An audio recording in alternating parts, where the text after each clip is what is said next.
الحمد لله نحمده ونستعينه ونستغفره ونعوذ بالله من شرور انفسنا وسيئات اعمالنا من يهده الله فلا مضل له ومن يضلل فلا هادي له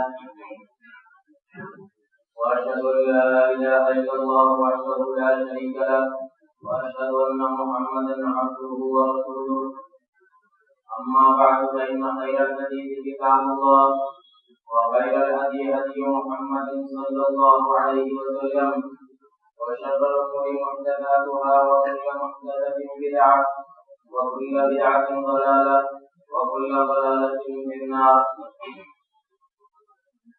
أعوذ بالله من الشيطان الرجيم. بسم الله الرحمن الرحيم.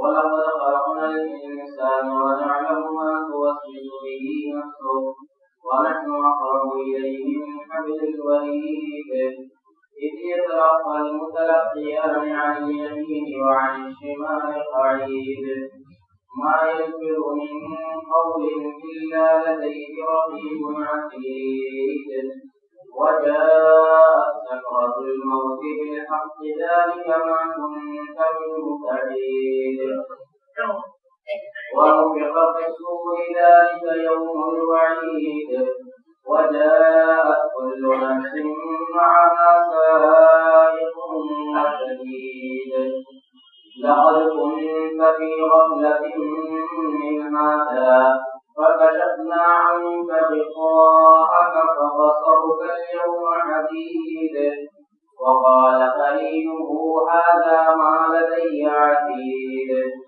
ألقيا في جهنم كل كفار عنيد مناع للخير معتد مريب الذي جعل مع الله إلها آخر وألقياه في العذاب الشديد قال قرينه ربنا ما أطغيته ولكن كان في ضلال بعيد قال لا تختصموا لدي وقد قدمت إليكم بالوعيد ما يبدل القول لدي وما أنا بظلام للعبيد. اسلامی بھائیوں بہنوں اور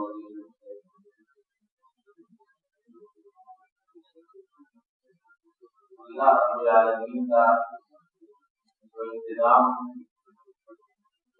اور ان کی جو تدبیریں ان کو انسان سمجھ نہیں پا رہا. اور سی چیزوں سے انسان کا سابقہ ہوتا ہے اور ان چیزوں سے وہ ناراض ہوتا ہے, تکلیف محسوس کرتا ہے, لیکن بعد میں اس کو یہ لگتا ہے کہ جو کچھ ہوا اس میں ہمارے لیے خیر. ابھی گزشتہ مہینے نیوزی لینڈ میں جو دہشت گردی کا واقعہ پیش آیا, اس واقعے کو دیکھیے اور اس واقعے کے بعد پے در پے جو چیزیں سامنے آ رہی ان کو دیکھیے تو یہی چیز اللہ کا یہی قول یاد آتا ہے کہ لا تحسبوه شرا لكم بل هو خير لكم.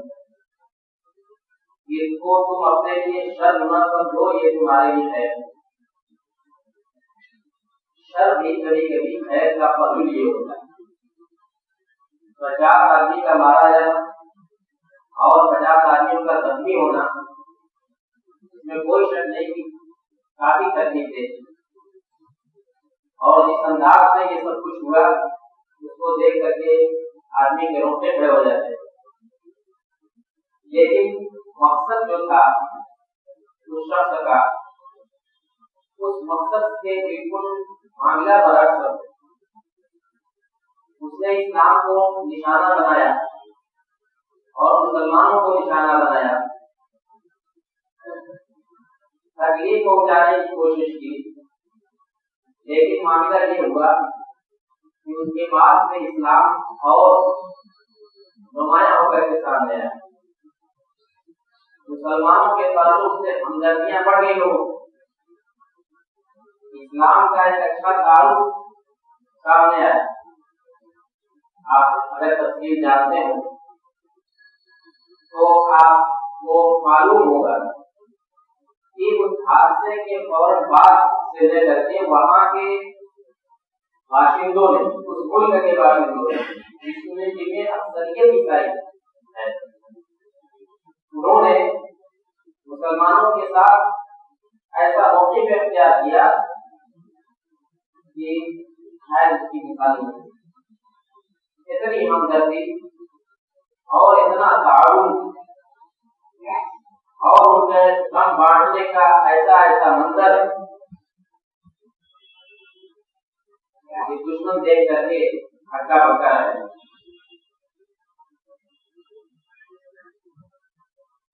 وہاں غیر مسلم پہنچ رہے ہیں تعزیت کرنے کے لیے، لاشوں کو اٹھانے کے لیے، زخمیوں کو اسپتال پہنچانے کے لیے۔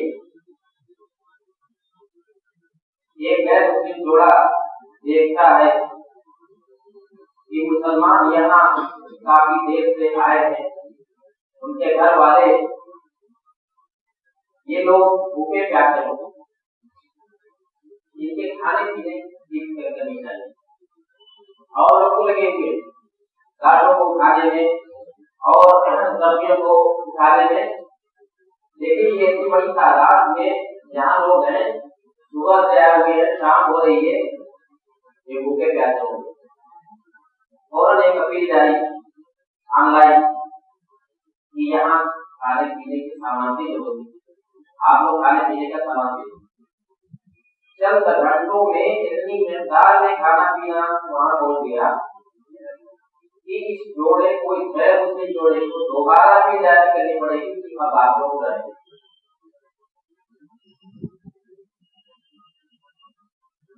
ہمارے یہاں ہوتا تو اس میں کاروبار ہو گیا، اور کتنے غیر مستحق جا کر کے اس میں حصے دار بن جاتے، اور کیا پتا کہ اس میں کمیشن پوری بھی ہونے لگی۔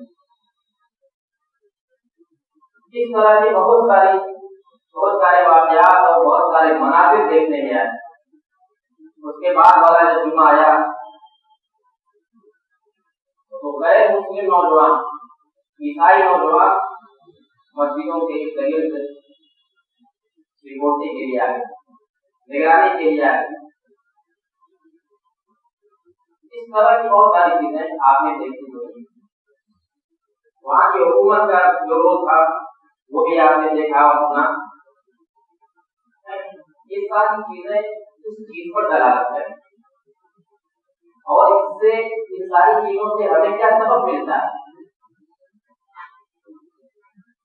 سب سے پہلی چیز جو یہ سامنے آتی ہے کہ ہم لوگ جو سب کو اپنا دشمن تصور کرتے ہیں اور سب کو ایک لاٹھی سے ہانکتے ہیں، سب کے بارے میں ایک جیسا تصور رکھتے ہیں، وہ صحیح ہے۔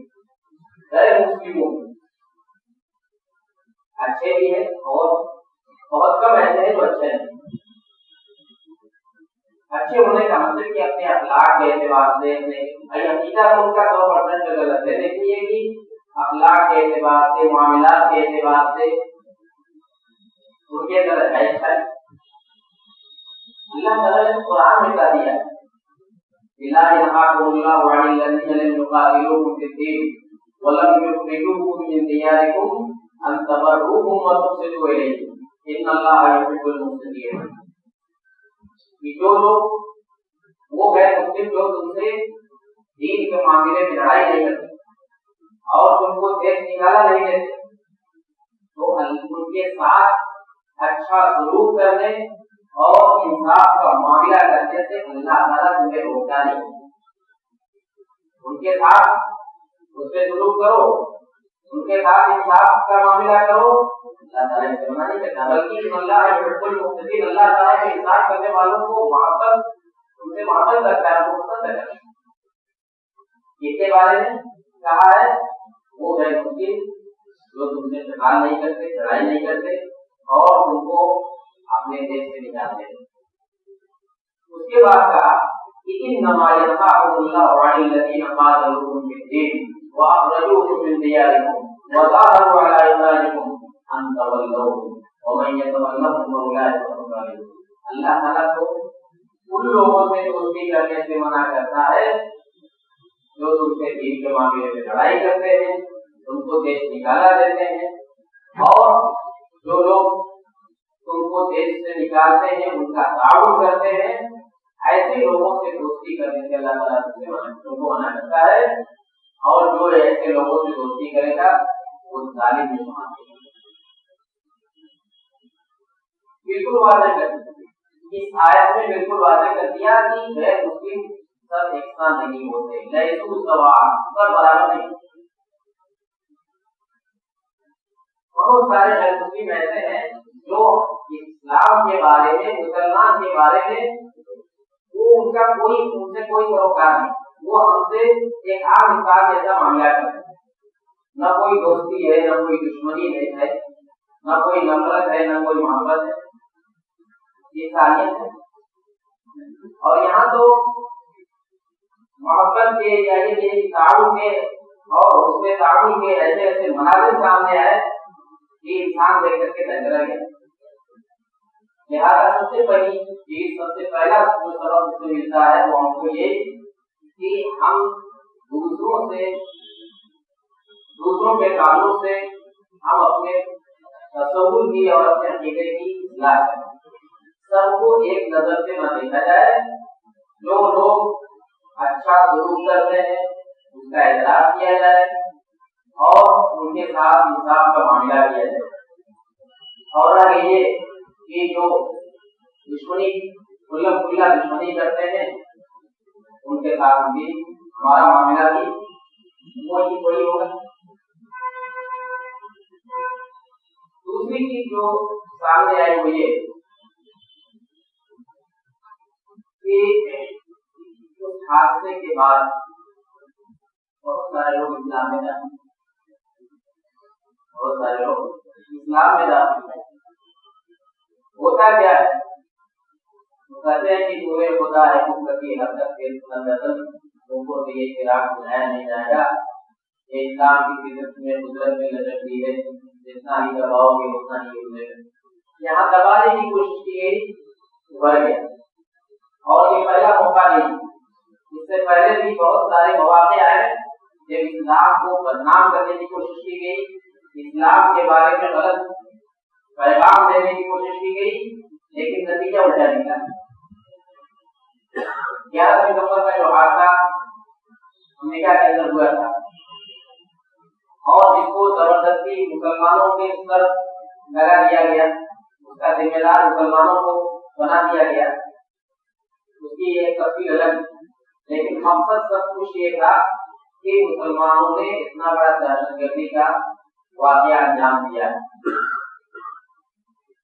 یورپ اور امریکہ والے بالعموم وہ پڑھے لکھے ہوتے ہیں، ان کے اندر اس طرح کی باتیں سن کر کے گفتگو ہوتی ہے، حقیقت جاننے کی خواہش ہوتی ہے کہ انہوں نے سوچا کہ یہ کون سا اسلام ہے، یہ کون سا مذہب ہے کہ اس مذہب کے ماننے والے اتنے جنونی ہوتے ہیں کہ اتنا بڑا بڑا کارنامہ انجام دے جاتے ہیں.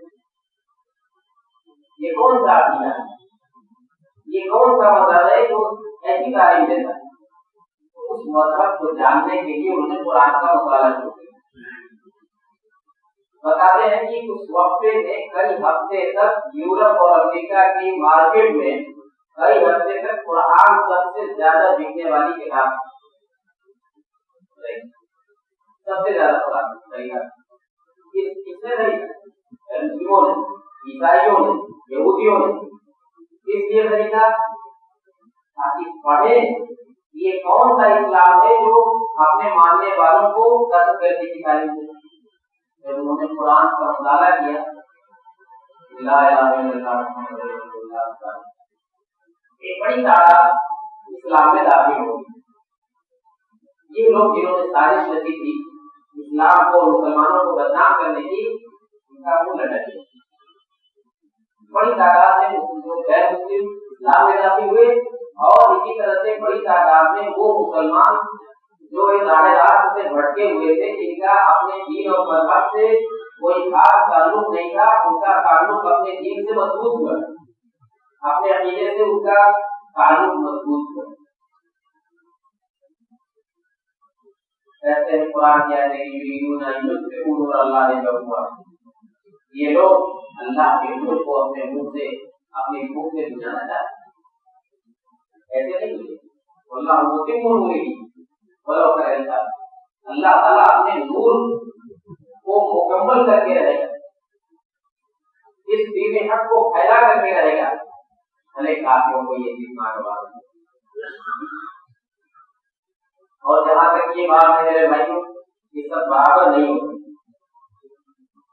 اور سب سے ایسا معاملہ نہیں کیا جاتا، جس طرح سے پانچوں انگلیاں برابر نہیں ہوتی، ایسے ہی ہر معاملے میں آپ جانتے ہیں نبی اکرم صلی اللہ علیہ وسلم کے چچا ابو طالب بھی تھے اور آپ کے چچا، آپ کا چچا ابو لہب، دونوں چچا، لیکن دونوں کے رول میں کتنا فرق ہے۔ ابو طالب کی آخر تک مسلمان نہیں اور ابو لہب کا تو معاملہ واضح ہے، لیکن ابو طالب نے پوری زندگی نبی صلی اللہ علیہ وسلم کا ساتھ دیا، ان کی حمایت کی، ان کی حفاظت کی، اور قریش کے لوگوں کو اجازت نہیں دی کہ محمد صلی اللہ علیہ وسلم کو کوئی تکلیف پہنچا دے۔ جب یہ لوگ اٹھتے تھے ڈر رہتے تھے ابو طالب، یہ ابو طالب کو یہ حمایت حاصل ہے محمد صلی اللہ علیہ وسلم کو، اس لیے ان کو کوئی تکلیف نہیں پہنچائی جاتی۔ تو یہ بھی ہے مسلم، اور ادھر ابو لہب جس نے پوری زندگی نبی صلی اللہ علیہ وسلم کو اور اسلام کو، مسلمانوں کو تکلیف پہنچانے میں گزاری، یہ بھی چچا وہ بھی چچا، یہ بھی غیر مسلم یہ بھی غیر مسلم، لیکن دونوں برابر ہیں۔ آج بھی آپ تلاش کریں گے، اپنے زندگی تلاش کریں گے، اپنے ملک میں تلاش کریں گے، دنیا کے اندر تلاش کریں گے، تو 10 20 30 سینکڑوں ہزاروں ملیں گے جو ابو طالب کی شکل ہوں گے، جو اسلام اور مسلمانوں کے بارے میں مثبت جذبہ رکھتے ہوں گے اور ہر موقع پر مسلمانوں کو اسلام کو فائدہ پہنچانے کی کوشش کرتے ہوں گے، اسلام کا دفاع کرتے ہوں گے، بھلے وہ اسلام میں داخل نہیں۔ ہمارا کام کیا ہے؟ یہ جو دعوت والی بات کہی جاتی ہے، ہماری ایک ذمہ داری جو دعوت کی غیر مسلموں کو اللہ کا پیغام پہنچانا، صرف جو ہے غیر مسلموں کو ختم کرنا نہیں، غیر مسلم ہم تو اخرجت للناس کنتم خیر امۃ اخرجت للناس، یہ ہماری ذمہ داری ہے، ساری انسانیت کے لیے ہمیں پیدا کیا گیا، پوری انسانیت کو امر بالمعروف نہی عن المنکر اور پوری انسانیت کو اللہ کے راستے سے جوڑنے کے لیے ہمیں برپا کیا گیا ہے۔ تو یہ جو ہماری ذمہ داری ہے، اس ذمہ داری کو ہم کیسے ادا کریں گے؟ اگر سب سے ہم قطع تعلق کیے ہوں گے اور سب کو ہم جو ہے جانی دشمنی سمجھیں گے۔ ہمارا کام یہ ہے کہ آخری وقت تک ہم لوگوں کو توحید کے راستے پر اور ایمان کے راستے پر لے آنے کی کوشش کریں۔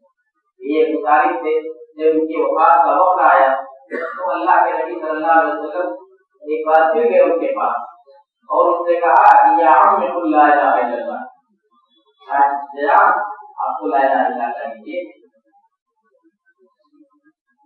لیکن ابو طالب کے گرد قریش کے سردار لوگ بیٹھے ہوئے تھے، انہوں نے ان کو تنبیہ کی کہ حضرت عبد المطلب، یہ ابو طالب آخری وقت میں عبد المطلب کے دین سے تم ہٹ جاؤ گے، ایسا نہ کرنا۔ آخر تک انہوں نے کرنا نہیں، لیکن اللہ کے نبی صلی اللہ علیہ وسلم نے کوشش تو کی، ان کو دین اور توحید کی طرف لے آنے کے لیے آخری وقت ان کے ساتھ لگے رہے۔ ہمارا کام کوشش کرنا ہے، کامیابی دینا اللہ تعالیٰ ہے۔ ایک یہودی لڑکا جو نبی صلی اللہ علیہ وسلم کے پڑوس میں رہتا ہے، آپ کو معلوم ہوا کہ وہ بیمار اور زیادہ بیمار، آپ اس کی عیادت کے لیے یہودی لڑکے اور اس سے بھی کہا اس کے سامنے بھی اسلام پیش کیا. اس بچے نے اس لڑکے نے اپنے باپ کی طرف نظر اٹھا کر کے دیکھی, گویا کہ اپنے باپ سے مشورہ چاہ رہا تھا کہ یہ جو مجھ سے لا الہ الا اللہ پڑھنے کے لیے کہا جا رہا ہے میں پڑھوں گا. اس کا باپ یہودی تھا, اس نے کہا ابو القاسم یعنی محمد صلی اللہ علیہ وسلم کی بات مان لو. چنانچہ اس لڑکے نے لا الہ الا اللہ محمد رسول اللہ. ہمارا یہی کام ہے کہ لوگوں کو جہنم کے راستے سے بچا کر کے جنت کے راستے پر لے آئے. جہنم میں جا کے لوگوں کو دیکھ کر کے ہمیں تکلیف ہونی چاہیے اور اس راستے سے بچانے کے لیے کوشش کرنی چاہیے. یہ ہماری ذمہ داری ہے. ایسے مسلمان سب کو جہنم نصیب کرنے کی فکر ہے, سب کی گردن اڑانے کی فکر.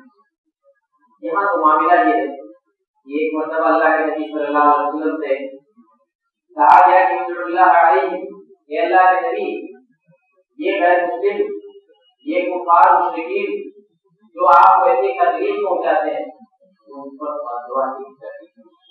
فتوا کر دیجیے کہ اللہ تعالیٰ ان کو ہلاک و برباد کرے.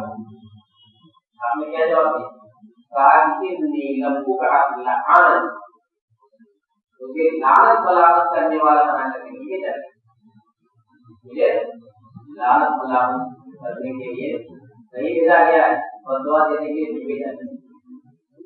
طائف کا واقعہ بات آ رہا ہے. یہ طائف والوں نے اللہ کے نبی صلی اللہ علیہ وسلم کو مار مار کر کے لہو لہان کر دیا تھا اور بڑی تکلیف آپ نے اٹھائی. گئے تھے دین کی دعوت دینے, گئے تھے لوگوں کو شرک سے نکال کر کے توحید کے راستے پر لے آنے کے لیے, لیکن طائف والوں نے آپ کے ساتھ بڑی بدسلوکی کی. طائف کے اوباشوں کو آپ کے پیچھے لگا دیا اور وہ آپ کو پتھر مارتے تھے. اور اسی حالت میں آپ وہاں سے واپس ہو رہے تھے. راستے میں ایک جگہ آپ نے دیکھا کہ آسمان پر ایک بادل جو ہمارے اوپر سایہ بنائے ہوئے, آپ نے نظر اٹھا کر کے دیکھی تو حضرت جبریل علیہ السلام آپ کو سلام کر رہے تھے. اور جبریل علیہ السلام کر رہے تھے کہ اے اللہ کے نبی, اللہ تعالیٰ نے دیکھ کیا ہے جو کچھ آپ کے قوم نے آپ کے ساتھ کیا ہے. اللہ تعالیٰ نے سب کچھ دیکھ لیا ہے, طائف والوں نے آپ کے ساتھ کیا سلوک کیا ہے. اللہ تعالیٰ نے میرے ساتھ یہ دو فرشتوں کو بھیجا ہے جو پہاڑوں کی نگرانی پر مامور ہیں. آپ دیکھیے کیا کرتے ہیں. ان فرشتوں نے آپ سے سوال کیا یا فرشتے نے سوال کیا اور کہا کہ اللہ کے نبی اگر آپ کہیں تو مکے کی دو پہاڑیوں کے درمیان طائف والوں کو رکھ کر کے پیچھے, کیونکہ انہوں نے آپ کے ساتھ بڑی بدسلوکی کی, بڑی گستاخی کی. بڑا اچھا موقع تھا, آپ اشارہ کرتے تھے منٹوں میں سب کا صفایا ہو جاتا, لیکن آپ نے اللہ کی طرف سے کی جانے والی یہ کیا کہا, بل ارجو ان یخرج اللہ من اصلابہم من یعبد اللہ وحدہ لا یشرک بہ شیئا. میں تو یہ امید رکھتا ہوں کہ اللہ رب العالمین ان کی نسلوں سے ایسے لوگوں کو پیدا کرے گا جو ایک اللہ کی عبادت کرے گا, اس کے ساتھ کسی کو شریک نہیں کرے. یہ آج نہیں مانتے ہیں, نہیں مانتے. اگر آج ان کو ختم کر دیا گیا تو مستقبل کے سارے چانسز ختم ہو جائیں گے. لیکن ہم تو امید ہے یہ نسل نہیں مانے گی, ہو سکتا ہے کہ ان کی آنے والی نسل مان اور مانی. کچھ ہی سالوں کے بعد طائف والے مسلمان ہوئے. تو یہاں معاملہ میرے بھائیوں یہی امید ہے, توقع ہے, خیر کی توقع ہمیشہ رکھی جاتی ہے, بھلائی کی امید کی جاتی ہے, اچھے مستقبل کو دیکھا جاتا ہے. یہ جو حادثہ ہوا یہ ہمارے لیے اور تمام مسلمانوں ہی کے لیے نہیں بلکہ تمام اہل انصاف کے لیے یہ ایک تمیزے تھا. لیکن اس شر کے اندر سے بھی اللہ تعالیٰ نے خیر کی بہت ساری چیزیں نکالی اور یہ تکلیف کی چیز ہونے کے باوجود اس میں ہمارے لیے بہت ساری مفید باتیں بھی سامنے ہیں. ہمیں ان مفید چیزوں کو، ہمیں مثبت چیزوں کو سامنے رکھ کر کے اور نئے سرے سے اسلام کا ایک اچھا تعارف دنیا کے سامنے پیش کرنے کی کوشش کرنی چاہیے اور دنیا کو بتلانا چاہیے کہ جس اسلام کو ہمیشہ دہشت گردی سے جوڑا جا رہا تھا، آج آپ دیکھ لیجیے کہ اس دہشت گردی کو انجام دینے والا اس مذہب کو ماننے والا تھا، اس عقیدے کو ماننے والا تھا اور اس نے اپنے ساتھ جو کچھ لے رکھا تھا اور اپنے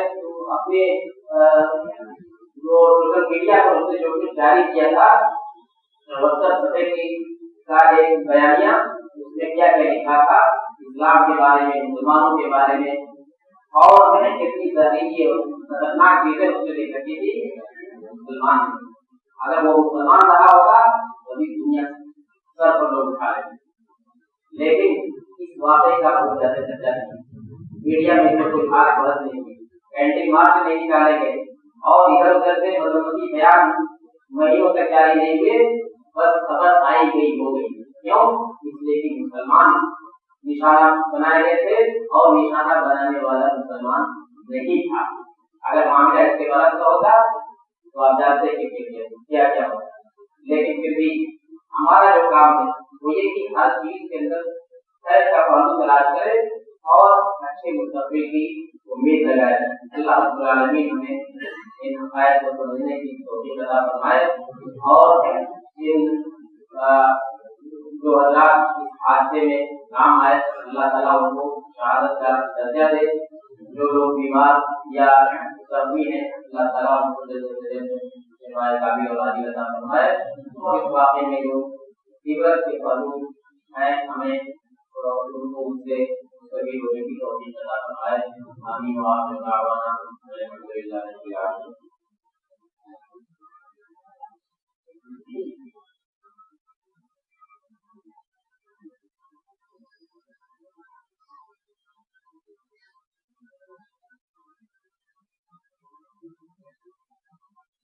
الحمد لله نحمده ونستعينه ونستغفره ونعوذ بالله من شرور انفسنا وسيئات اعمالنا من يهده الله فلا مضل له ومن يضلل فلا هادي له واشهد ان لا اله الا الله وحده لا شريك له واشهد ان محمدا عبده ورسوله. اما بعد، اسلام کا ایک اصول ہے کہ اللہ تعالیٰ آخری وقت تک بندے کی توبہ قبول کرتا ہے. اب وہ بندہ چاہے مسلمان ہو یا غیر مسلم، ان اللہ یقبل توبۃ العبد ما لم يغرر.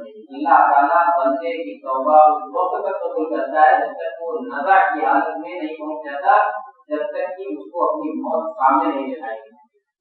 اب اگر وہ مشرک ہے، شرک سے توبہ کر کے اس نے توحید کا کلمہ پڑھ لیا، اس کا کلمہ مقبول ہو. اگر وہ مسلمان گنہگار مسلمان ہے، اس نے اپنے گناہوں سے توبہ کر لیا، اس کی توبہ مقبول ہو. لہذا اللہ تعالیٰ نے سب کو موقع دے رکھا ہے. یہ دنیا دار الامتحان ہمارے لیے بھی غیر مسلموں کے لیے بھی. اور امتحان کا اصول یہ کہ جب تک وقت ختم نہیں ہو جاتا تب تک آپ طالب علم سے اس کی کاپی واپس نہیں لے سکتے. تو نہ جانے اللہ تعالیٰ کس کو کب ہدایت دے دے، کوئی نہیں جانتا. آخری وقت میں اللہ تعالیٰ کسی کو ہدایت دے سکتا ہے اور اس کی توبہ قبول کر سکتا ہے.